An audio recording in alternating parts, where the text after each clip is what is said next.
अस्सलाम वालेकुम। मेरा नाम इम्तियाज़ है। तो हत्थ तो मजदूर हाँ, तकरीबन 12-13 साल हो गए ने हत्थ कट्टे है।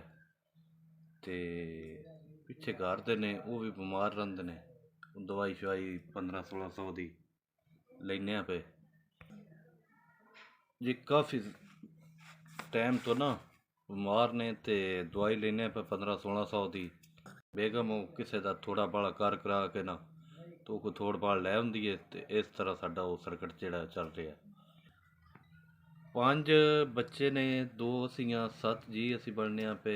तो बड़ा ना मुश्किल जिहा टाइम लगा रहे हैं। वो कोई थोड़ बाल किसी का कर कुर के ना लै आउंदी है बेगम। तो इस तरह असी वो टाइम अपना जिहड़ा गुजारने पे। है टाइम औखा है।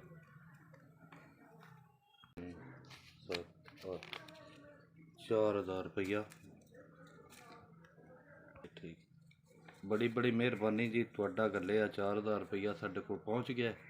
तो अल्लाह पाक तुहानू बाहला तो बाहला देवे, तो भला होवे तुहाडा। तो बड़ी बड़ी मेहरबानी तुहाडी।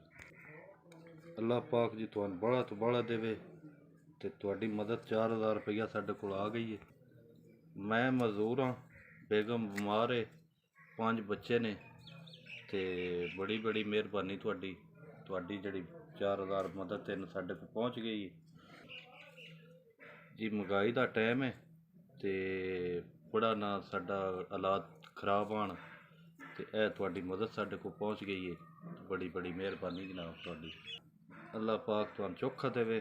तो इंशाअल्लाह इ'यां तुसीं ना माड़ियां दी मदद करो। तो बड़ा टाइम साडा ना औखा जिहा है। बड़ी बड़ी मेहरबानी तुहाडी।